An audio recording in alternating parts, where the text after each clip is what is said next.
Здравствуйте, comrades, and also hello there ladies and gentlemen, and welcome back to another game of Making History, the Calm and the Storm.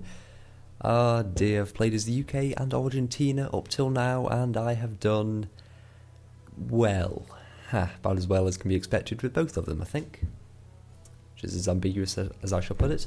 However, this time I feel like a proper challenge. Not a challenge as in I'm a small nation that's going to get crushed one way or another, but as a proper challenge as in I reckon I can do this. I'm almost certain I won't do it, but I reckon I could do it, and that's what makes it really painful when I horribly lose. Oh yes indeed, the intro did not give it away. I shall be playing as the USSR, specifically Joseph Stalin, in 1936. Yeah, actually fairly powerful. PowerPoint's third in the world, with the second largest land army, the seventh largest naval, that's not really relevant though. Fourth largest air force, they will probably just ignore that. And quite a lot of resources. USSR, Russia, very, very powerful at this stage of the world. You probably knew that, but you know. We are going to be a bit different, however. We're going to play ideology. Now, as a democratic nation, this is incredibly easy, because basically all you need to do to win is make sure that the USA stays alive, and you've pretty much won. As the USSR, we're communist. We have to actively spread it. Now, this is a tiny bit easier than nation PowerPoints, because it does allow us to just peace out with countries, but demand that they flip to communism, because then we can still get the points for it technically. We don't get the power of conquering them completely, but we get the points and we can move on. We're going to have it on normal difficulty level. I'd go harder because I've played it quite a bit, but this is quite a difficult start. The USSR is not an easy one to play. I've tried it before a long time ago, and I recall it going quite poorly. Actually, I think I did better when I played as Romania, but I digress and procrastinate because, oh dear. Oh dear. Now, I'm thinking my strategy is going to be hold off for as long as possible. In theory, Germany will annex Austria, invade Czechoslovakia, then invade Poland, and at that point, the United Kingdom, the British Alliance, and France will declare war. Theoretically. If that happens, I have time to continue building up. If I can continue building up, I can then eventually sweep in and hopefully mop up Poland, Germany, Italy, France, and then probably just ignore the UK, because frankly I can't be arsed to invade the island or take out its navy. That is far too difficult. What I can then instead do is go south and take China. Not sure about Japan. Yeah, probably Japan as well. Well, I won't be able to get I might be able to get to the islands. I don't know how powerful the Japanese navy is. Anyway, that is the plan. Okay, that's the plan. Build up, ignore everybody, wait for these two to tire each other out, then go and sweep the whole game. Theoretically. It's worth pointing out, at present, we are technically losing seriously. Now, you might be thinking, hold on. Ideology 4 makes sense. Autocracy is big. Well, fascism is big, if you wish to refer to it like that. Democracy is big, USA. But communism, why isn't that third? Well, you see, a very large portion of the world at this period of time, and frankly even now, is what this game would refer to as, hold on, it's not actually letting me hover over it, but authoritarian, basically. A very large amount of governments are not fascist, but not democratic either, and they're certainly not communist. They're instead quite oppressive, sort of big government, sort of taking quite a lot of control. They're not the nicest countries, but you know, they're also not absolute fascists, so you know, good or bad. Either way, between all the smaller countries, it's 600 points up for grabs, so I'll be taking that later. Okay, let's review the starting situation. We have a number of decent sized armies, I think. Yeah, 100 there, there's 90 there, there's 100 ready to go into Finland if I ever wanted to, which I probably will later on.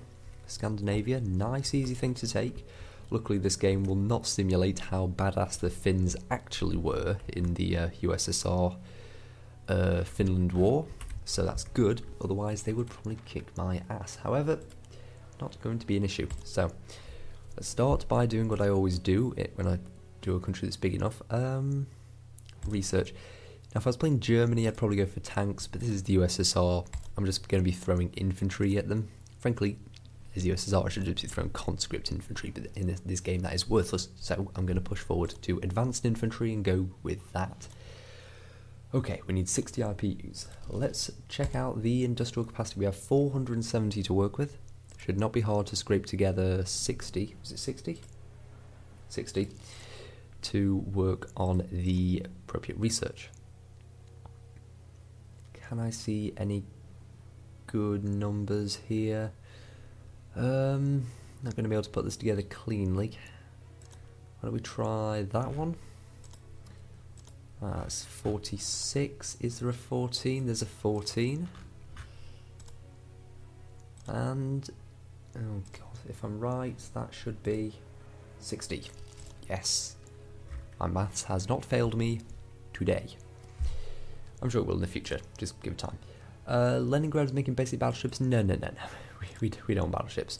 What we actually want is a metric F-ton of, that's an actual term by the way, for industry. Seriously, ask Alan Sugar or that American guy with the weird hair. What the hell is his name? Trump? Is that a name? That's a certain word in certainly English slang. Yeah, sure, that might be it. So here we go. Building up. Let's actually check the output. We are currently going to be outputting. No, output distribution. That's it. We're going to be outputting 11 extra industry a turn. Oh, we can squeeze a bit more of that for a few more turns, I think. We're going to drain our arms pretty damn fast here. Yeah, that'll do. Okay, so we've got a good few turns where we can build up our industry. We are going to buy out all of the... Yeah, for a couple of turns we're going to buy out all of the USA's oil, all of Germany's coal, all of France's metal, and all of Japan's food. No one's offering either of those two. We should do this for one turn, then we shall end those deals with much better stockpiles, as is standard for me. We'll also maximise all these things, and then we should have, oh god, come on, we should have more than enough stockpile for us to be self-sufficient from then on. Frankly, we seem to have excesses now, but oh no, I've just made the deals. I'm an idiot. Just ignore me. Say that in every Let's Play I do. Always ignore me. Oh, did I say this is a Let's Play? Did I? Wait, what did I do as an intro?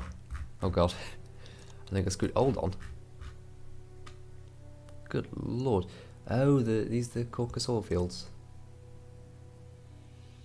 No. There we go. 80. Wait, 85? Where's the ones with 200 then? 12? Huh? That's the one with like 200 there. Am I? Hold on. We need to know where to defend. Oh, is it coal? It was coal. I'm an idiot. Still an idiot. Right, well, which coal thing do we defend? This one? 206 there. 6. Okay, this cannot fall. This is all of our coal. We need that. That's the most useless fleet. Oh, it can go out into the Mediterranean, so it's not entirely useless. It's mostly useless, but not entirely. I think we are good for the turn. We could do a bit of diplomacy, but there's not much we could really do, to be honest. We could ally with communist China and try to have them, you know, win the civil war, but they'll have lost next turn anyway, so not much point. I think, is Cuba communist? Be very helpful if they were. No, they're a democracy. Who's communist? We need to know who we're supposed to be working with here. Was communist China and Tuva. Where is Tuva? Is that one of these countries? It is this country. It has one power point. Can I just take it? No. Well, I mean, there's no point if it's already communist, I suppose. We could try taking... I don't know. Here's the question. Here's the first major question of this Let's Play. The first big strategy decision. Do we go for some early conquest? If we try, Germany could take advantage of the situation. Japan could take advantage of the situation. Or France, USA, or the British Empire may decide to come down on us like a ton of bricks. We could take Turkey. Maybe. Get a couple of terrible cities. Why is Turkey? I thought Turkey was alright. Oh, maybe it's terrible. I mean, we could take like, is this Iran? Persia. Oh, wait, no, different times. We take the Persian oil fields, which I think are quite extensive. 42? Not bad. Yeah, there's a lot of oil around here. We could try and control the world supply, make some money. Not that money's particularly helpful, but you know, it's a principle. First turn, by the way. Hey. Why have we already got lower output than we should have? Output. Industrial efficiency 97. Doesn't even say. Okay. Anyway, let's cut the imports. Don't need them anymore.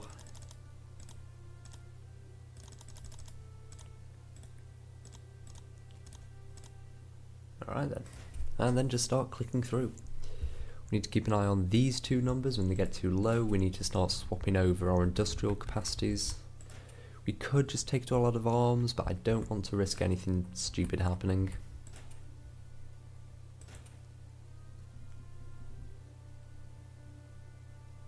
And there we go. Okay, the goods. We need to start swapping some things over. Right. Ooh, everyone's upgrading industries. Oh god, well, wait 2 turns. Wait 2 turns, I can get another 20. I need more than 20 though. Why are these taking... Does it take goods to, Hold on. Does it take goods to upgrade industry? No. Where are all my goods going? I feel like I'm using more than I'm able to produce, which shouldn't make sense. Aha. I've got how many IPUs going towards other things? 150 going towards. That's weird. You know what? I'm going to hold off for a couple of turns. I think the economy can take it. A couple of turns on that. Now we start moving things over. Goods. Okay,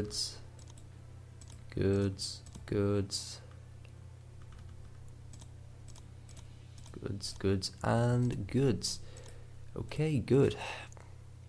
That buys another couple of turns. China declared war on communist China. They won't survive much longer. Don't actually care. Don't care to get involved in all of this just yet. Eventually. But we need to build up first. Always build up first. That's how you win in this game. If you're not good at this game, one simple rule: build up. It actually isn't rocket science. Compared to most grand strategy games, if you can actually call it a grand strategy game. Oh god, I didn't change all my things. This is remarkably simple. Just turn everything to heavy industry, or you know, whatever industry it needs, and let it roll. Arms. We need all of the arms. So that only leaves 4 cities building industry. I don't care for that. Also, why are we suddenly not using our goods? Something weird happened there. Don't question it, just accept that the game has gone weird. As it is wont to do on many occasions. Okay, rebalanced. 2 heavy industry a turn, and some upgrading.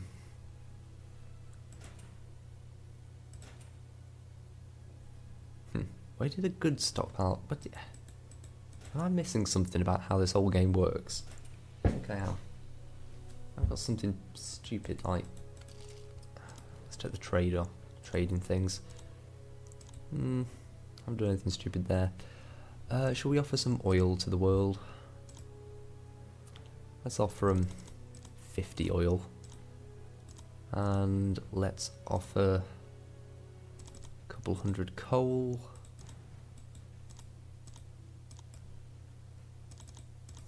About 345 steel. Just one, maybe 200 food, but we're gonna need some for the winter. And we will request 100 of each of these on the market. Nobody will ever sell them to us, but if they do, that'd be great. But nobody will ever sell them to us. Too useful. See? Coal and oil and all that, but nobody ever sells goods in arms. Just gotta hold on to them, it's the way it works. Ooh, let's check how the Spanish Civil War's going on. Republican Spain has seized control of Andalusia. Which one's Andalusia? Which one's Republican? Oh, this is Republican. So the Republicans just might win. Interesting to note, traditionally, Republican Spain was actually quite close to communism, not actual democracy. If I propose an alliance, there's a very good chance they would accept. However, they are democratic. I can't do it. Because of the victory condition I picked, I cannot do it. I would very much like to have them as an ally, they'd be very useful, but they'd be conquering territory under the guise of democracy. And I can't do it. Sweet. 4 turns worth of IPUs. Another 12 and then we'll get the improved infantry. Always useful, always very useful.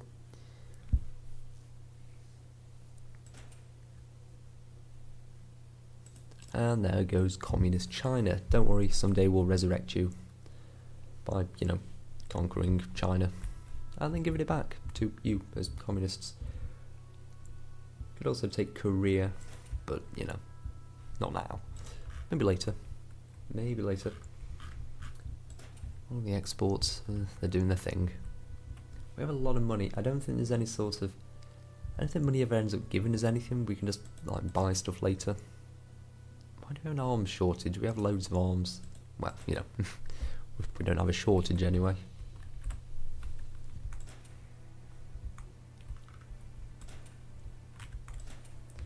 So, the last few moments of this episode and most of next episode will probably just be me clicking through, by the way, and researching. You don't want to see that? I'd skip to episode 3, which will probably have something a tad more interesting, but for now this is unfortunately how the game goes. So, thank you for watching, ladies and gentlemen. Tune in next time to see more clicking through turns. I'll see you then.